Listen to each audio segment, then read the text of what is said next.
Gold trusted gold buyers తాకట్టులో ఉన్న బంగారాన్ని విడిపించి ఈ రోజు ఉన్న మార్కెట్ ధరకే కొనబడును. మరిన్ని వివరాలకు సంప్రదించండి 77107720. జై శ్రీరామ్ జై శ్రీరామ్ జై శ్రీరామ్ జై శ్రీరామ్ జై జై శ్రీరామ్ జై శ్రీరామ్ అయోధ్య రామచంద్ర భగవానులకు జై అయోధ్య రామచంద్ర భగవానులకు జై అయోధ్య రామచంద్ర భగవానులకు జై జై శ్రీరామ్. జై Shriram. Print and electronic media అలాగే పెద్దలందరికీ కూడా పేరు పేరున ధన్యవాదాలు. పూజ్య స్వామీజీలకు మాతాజీలకు మళ్ళీ అయోధ్య రాముడిని ఎక్కడో అయోధ్యలో ఉండేటటువంటి అక్కడేమో అయోధ్య వెళితే ఎక్కడ కూడా దేర్ ఇస్ నో టికెట్, అందరూ ఉచితంగా ఫ్రీగా దర్శనం చేసుకోవచ్చు. అక్కడ విఐపి ప్రత్యేక దర్శనాలు అంటూ ఏమీ ఉండవు. అక్కడ ముఖ్యమంత్రి అయినా భక్తుడే, సామాన్యుడైనా రామభక్తుడే, అందరూ ఒకే లైన్లో వెళ్లాల్సిందే. మీరు కావలిస్తే మీరు పాత్రికేయ మిత్రులు మీరు చూడొచ్చు, మీడియా మిత్రులు.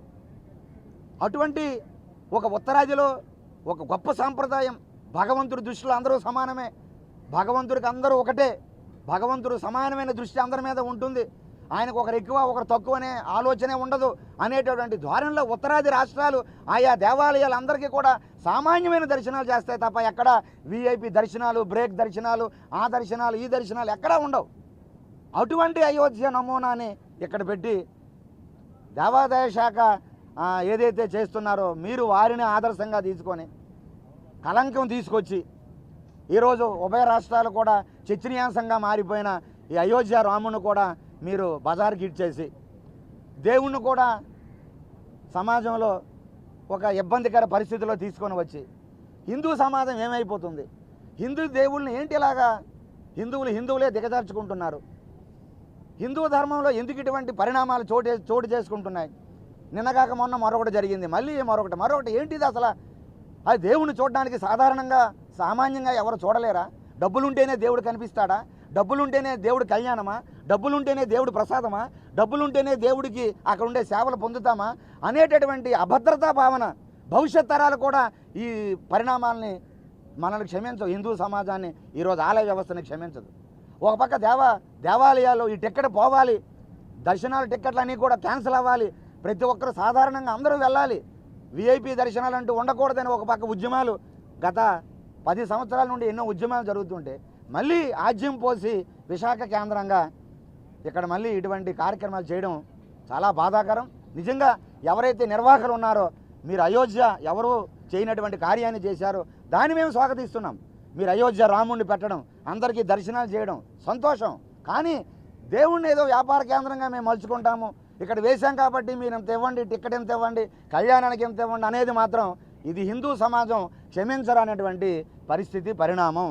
దయచేసి నిర్వాహకులు రేపు చేసే కళ్యాణం మీరు ఆరు బయట ఉచితంగా చేయాలి. ఉచితంగా చేస్తే స్వాగతం. కానీ కళ్యాణానికి మాత్రం మేము టికెట్ పెట్టిన వాళ్ళకి కళ్యాణం కూర్చుని పెడతామంటే తప్ప అనే పరిస్థితి వస్తే మాత్రం ఖచ్చితంగా సాధు పరిషత్తు హిందూ సమాజం కళ్యాణాన్ని అడ్డుకొని తీరుతాం. కళ్యాణానికి మేము ఆటంకపరుస్తాం. నిజంగా మీకు ధార్మికంగా మనసు ఉంటే, నిర్వాహకులకే స్వామి మీద భక్తి భావన ఉంటే ఖచ్చితంగా అందరినీ కూడా హక్కుని చేర్చుకొని అందరినీ కూడా కళ్యాణానికి ఉచితంగా కూర్చుని పెట్టండి. ఇప్పుడు ఏదైతే జరిగాయో నిన్న ప్రెస్ మీట్లో మీరు చెప్పారు, సంతోషం. కొన్ని తప్పిదాలు జరిగాయి, మమ్మల్ని క్షమించండి అన్నారు, అవి సరిదిద్దుకుంటాం అన్నారు, మేము స్వాగతిస్తున్నాం. దయచేసి ఏదైతే ఇటువంటి కార్యక్రమాలు మీరు చేసేటప్పుడు హిందువుల తాలూకా సున్నితమైనటువంటి భావాలను కూడా గుర్తుపెట్టుకోవాలి, హిందువుల మనోభావాలు కూడా గుర్తుపెట్టుకోవాలి. హిందువుల తాలూకా సెంటిమెంట్ని గాయపరిచే విధముగా ఉండకూడదు. దేవుళ్ళని రచ్చ చేయకండి, దేవుళ్ళని బజారుకి ఇచ్చకండి. హిందూ ధర్మం మీద మాయని మచ్చగా మీరు చేసేటటువంటి కార్యక్రమాలు హిందూ ధర్మానికి అవి విఘాతం కలిగించేటట్టుగా దయచేసి మీరు మీ కార్యక్రమాలు ఉండొద్దని కూడా ఈ సందర్భంగా మేము మరీ కోరుతున్నాం. ఖచ్చితంగా ఏదైతే 29వ తేదీన కళ్యాణం మీరు చేస్తున్నారో ఆ కళ్యాణం ఆరు బయట చేసి అందరినీ కూడా భాగస్వాములు చేయాలని కూడా నిర్వాహకులతో మేము మాట్లాడతాం. ఖచ్చితంగా ఏదైతే రాయుడు మిలిటరీ హోటల్లో ఆనంద నిలయాన్ని సెట్ అయ్యే విధంగా తొలగించామో ఖచ్చితంగా రేపు కళ్యాణం కూడా ఉచితంగా జరిగేటట్లుగా మేము వారితో మాట్లాడి అలాగే ఆ నిర్వాహకులతో చెప్పించి చేయడానికి మా వంతుగా మేము కృషి చేస్తాం. మేము తప్పదు, మేము ఎక్కడ పెడతామంటే మాత్రం కళ్యాణం ఎట్టి పరిస్థితుల్లో కూడా జరగనివ్వం. హిందూ సమాజం ఇటువంటి పోకలను ఎట్టి పరిస్థితుల్లో కూడా అంగీకరించదు. ఇప్పటికే మన దేవాలయం మీద ఒక అపవిత్రమైన భావన పడింది.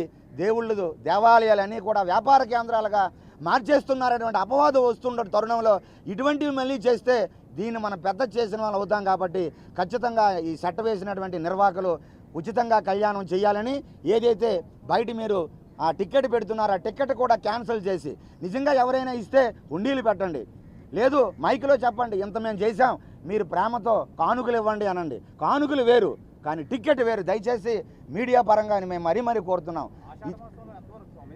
స్వామికి నిత్య కళ్యాణం పచ్చతోరణం అంటారు. కళ్యాణం చేయడం తప్పు కదండి.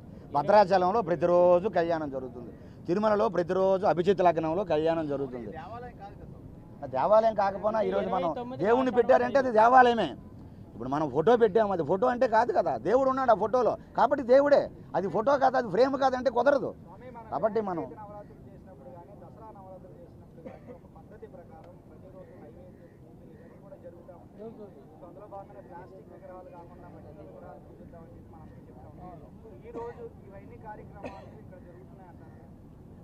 అవన్నీ కూడా అర్చకులు ఉన్నారు, అర్చకులు నైవేద్యం అడిగాము, ఏం చేస్తున్నారని అడిగితే నైవేద్యం పెడుతున్నాం స్వామీజీ, సుప్రభాతం చేస్తున్నాము, స్వామికి బాలభోగం పెడుతున్నాము, మధ్యాహ్నం రాజభోగం పెడుతున్నాము, అలాగే ఉదయము మధ్యాహ్నము సాయంత్రము రాత్రి పడుకునే ముందు హారతలు ఇస్తున్నామని చెప్పారు.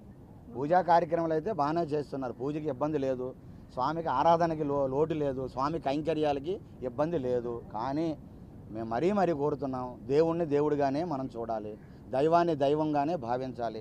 దైవంతో వ్యాపారం అనేది ఎట్టి పరిస్థితుల్లో అది పద్ధతి కాదు. వ్యాపారం కరెక్ట్ కాదన్నారు. 8 లక్షల మంది భక్తులు వసూలు చేశారు. ఈ స్టాల్స్ దేనికి పర్మిషన్ లేదు, స్టాల్కి 1,00,000 నుంచి 1,50,000 రూపాయలు తీసుకున్నారు, అదొక 50 లక్షలు చేశారు. ఆ ఫ్లెక్సీలన్నింటిలో మనిషి 1,00,000 రూపాయలు తీసుకున్నారు, అదొక 50 లక్షలు చేశారు. ఇవన్నిటి మీద 5 కోట్లు వ్యాపారం చేశారు.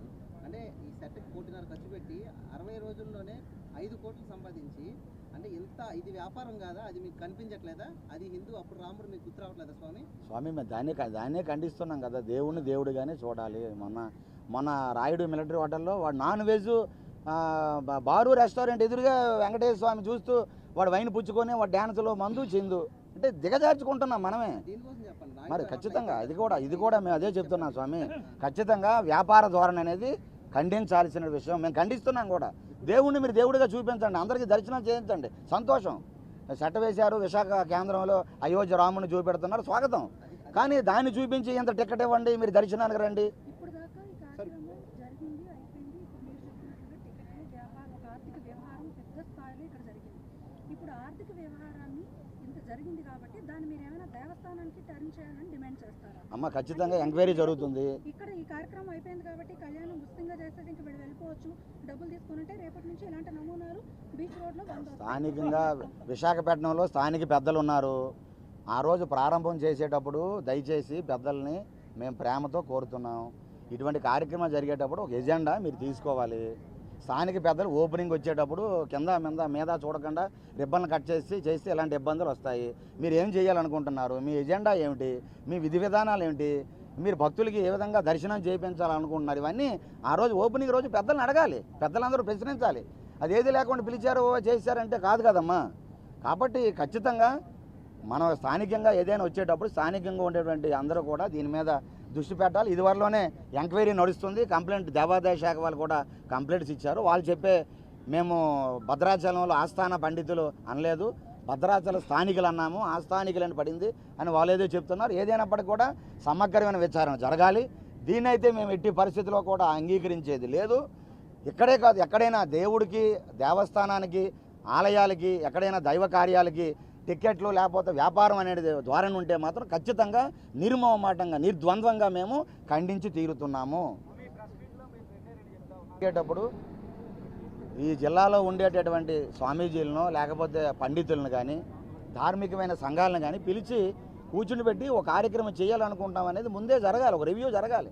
అదేమీ లేదు కదా, ఎవరికి వారే ఏమైనా తీరులా తయారైతే ఇలాంటి సమస్యలు వస్తాయి. కాబట్టి దయచేసి ఎప్పుడైనా ఇటువంటి కార్యక్రమాలు జరిగేటప్పుడు స్థానిక పెద్దలు అయ్యేది దైవ కార్యం కాబట్టి ఇక్కడ ఉండేటువంటి పండితులను పిలవండి, స్వామీజీలు పిలవండి, లేదు పీఠాధిపతులు మఠాధిపతులు ఉంటారు, వాళ్ళందరూ సూచనలు సలహాలు తీసుకొని ఏ విధంగా ముందుకు వెళ్దాం అనేది ముందు జరగాలి. ఇప్పుడు ఎవరైతే నిర్వాహకులు ఉన్నాడో అతనికి నేర చరిత్ర కూడా ఇప్పుడు బయటకు వస్తుంది. ఎందుకంటున్నారు దీనికి సంబంధించి ఇందులో ఇన్వెస్ట్మెంట్ చేయడానికి అక్కడ ఉన్న స్థానికుల్ని మోసం చేసి హవాలా డబ్బు తీసుకొచ్చి ఇందులో ఇన్వెస్ట్ చేశారని చాలా మీడియాకి వచ్చి వాళ్ళ బాధను వెళ్ళగొప్పుకుంటున్నారు. ఇక్కడ పనిచేసే ఎలక్ట్రికల్కి కానివ్వండి, ఇక్కడ ఫ్లెక్సీలు వేసిన వాళ్ళు వీళ్ళందరికీ కూడా లక్షల్లో బాకీ పడ్డారు. ఇప్పుడు వీళ్ళందరికీ ఒకటే హామీ, మీకు నేను వినిపిస్తాను వాళ్ళ వాయిస్, వాళ్ళు బయట పెట్టద్దనగా నేను వినిపిస్తాను వాయిస్ మీకు. కళ్యాణం చేస్తున్నాము, ఆ డబ్బులు వస్తే మీకు సెటిల్మెంట్ చేస్తామని చెప్పి అందరికీ వాళ్ళు మాట ఇచ్చి కూర్చున్నారు. ఏం చెప్తారు దీనికి సంబంధించి? ఖచ్చితంగా దానికి పోలీస్ వ్యవస్థ ఉంది. స్వామి కళ్యాణాన్ని దాన్ని తప్పుగా మనం చూడకూడదు. దేవుడి కళ్యాణం అది శుభకార్యం. ఆయన చేసిన వాడు దుర్మార్గుడైతే చేసిన కార్యాన్ని అది దానికి వ్యవస్థ ఉన్నది సోదరా, దానికి వ్యవస్థ ఉంది, పోలీస్ వ్యవస్థ ఉన్నది. సమగ్ర విచారణ చేయాలి. నిజంగా అయితే కఠినంగా శిక్షించాలి. ఇలాంటి తప్పులు చేసిన వాళ్ళు క్షమిస్తే ఎలా అవుతుంది? నిర్వాహకుల వెనకాతలో బీజేపీ కొంతమంది పెద్దల హస్తం ఉందంటూ కూడా వస్తున్నాయి. బీజేపీ వాళ్ళు దీనికి సపోర్ట్గా నిలబడ్డారని తెలుస్తుంది. దీనిపై మీ వ్యాఖ్య? సాధారణంగా ధార్మిక కార్యక్రమాలు అనేసరికి బీజేపీ వాళ్ళు ముందుంటారు. హిందూ ధర్మం అనగానే మన భారతదేశంలో ధార్మిక కార్యక్రమాలు అనేసరికి హిందుత్వం అనేసరికి ఫస్ట్గా నిలబడేది భారతీయ జనతా పార్టీ. వాళ్ళు ఒక మంచి కార్యక్రమం చేస్తున్నామనే ఆలోచనతో ఉండేటప్పుడు దానికి ఒక హిందువుగా ఒక ధార్మికంగా స్పందించడం, సహకరించడం అది తప్పు పడడం కాదు. వారిని ఏం చేయాలనుకుంటున్నారు, ఏం చేస్తున్నారు, మీ ఎజెండా ఏమిటి, ఇవన్నీ కూడా తెలుసుకోవాల్సిన విషయం. ఆ రోజు ప్రారంభించేటప్పుడు ప్రారంభ పెద్దలు ఎవరైతే ఉన్నారో వారన్నీ కూడా సమగ్రమైన లోతుగా వారన్నీ అడిగి వారితో ఒక కమిట్మెంట్ చేయించుకున్న పరిస్థితి ఉంటే, ముందులోనే ఈ చర్చ జరుగుంటే, ఇలా జరుగుంటే, ప్రారంభంలోనే చర్చ జరుగుంటే ఈ 2 నెలల్లో కూడా ఇలాంటి వివాదాలు లేకుండా ఆ రోజు అడ్డుకట్ట వేసే పరిస్థితి ఉండును. కానీ చాలా వరకు ఇప్పటికే చాలా కాలాతీతం అయింది. ఎప్పటికైనా మనం కోరుతున్నాం కళ్యాణం కూడా ఉచితంగా జరగాలి, అందరికీ ఫ్రీగా జరగాలని మనం కోరుకుంటున్నాం. జరిగేటప్పుడు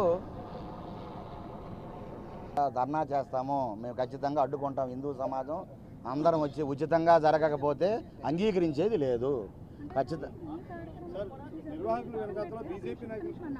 ఇప్పుడు మీరు ధార్మిక సంఘాలుగా ఏమైనా ఇలాంటి ఆధ్యాత్మిక కార్యక్రమాలు, ధార్మిక కార్యక్రమాలు పెద్ద ఎత్తున జరిగినప్పుడు ఎలా ఉండాలి? శాఖ ఆర్జేసీలే కోట్ల రూపాయలు కుంభకోణాలు చేసి ఏసీబీ ట్రాక్లో దొరికిపోయారు 3 ఆంధ్రప్రదేశ్లో. దేవాదాయ శాఖ అధికారులు పట్టి రకరకాల వ్యక్తులు ఉన్నారు. అందరూ కూడా ఈరోజు కంచే చేను మేసిస్తే ఎవడడుగుతాడు? ఈరోజు భద్రాచలంలో 27.5 ఎకరాల భూమి దేవాదాయ శాఖ రాముల వారి భూమి ఏమో ఒక మిషనరీస్ ఇచ్చేశారు, ఒక చర్చికి ఇచ్చేశారు. 12 ఎకరాల 70 సెంట్లు చర్చికి, మరొక 14 ఎకరాల పైన మిషనరీ స్కూల్, సెయింట్ స్కూల్కి ఇచ్చారు. రాముడు భూములు దేవాదాయ శాఖ అధికారులే. ఏం చెప్తాం చెప్పండి? కాబట్టి చాలా బాధాకరం ఇలాంటి సంఘటనలు. దేవాదాయ శాఖ అధికారులు చిత్తశుద్ధితో వ్యవహరిస్తే మంచిది, మనం స్వాగతిస్తున్నాం. అవును,